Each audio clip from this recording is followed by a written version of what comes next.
Farmers in the Western Cape are holding their breath to see whether their workers will return to work today. And there's an illegal land boom in Johannesburg. I'm Richard Brooks.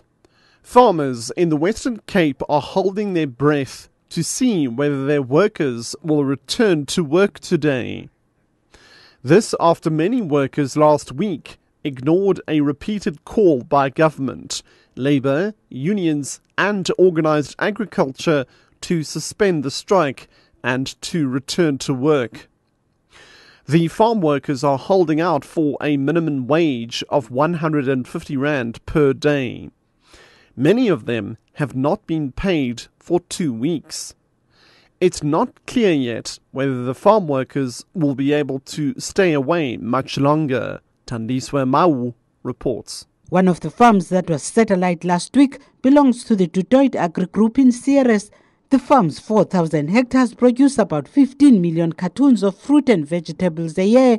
Managing Director Peter Du Toit says he has already lost about 30 million rand in assets. We already lost about 200 tons of nectarines that should have gone for exports. This week we need to pick the cherries, and if we don't pick them within the picking window, you can throw them away. He says the 150 rand wage hike demanded by the workers is unaffordable.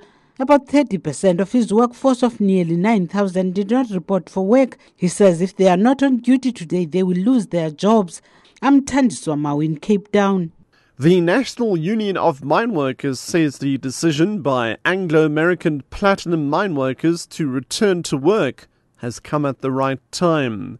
The Workers' Committee briefed their colleagues on Saturday at the Blescorp Stadium in Rustenburg, urging them to return to work today. They say they will pursue their 16,000 rand wage demand at the negotiations in January. Spokesperson Lesibe Sishoka. We want to engage management on the table. Management must come onto the negotiating table with a commitment to attend to the demands of the workers. And that's all we're looking for. Therefore, it will be too early for us to be satisfied with 4,500 as well as smaller increase.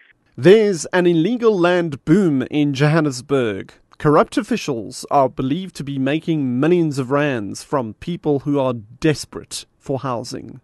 An undercover SABC investigation points to an organised land racket.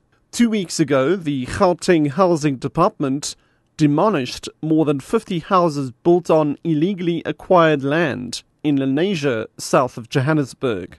The SA Human Rights Commission stopped the demolitions after obtaining a court interdict. This woman is one of the victims of the illegal land scam. I bought it from Joyce Makwala.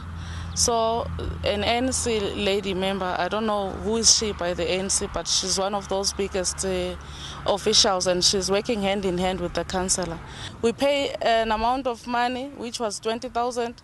That money is the one which is going to be sent to the housing department, City Power and Johannesburg Water. A 30-year-old man is in a critical but stable condition after a near-drowning incident at Windmill Beach in Simonstown in the Western Cape.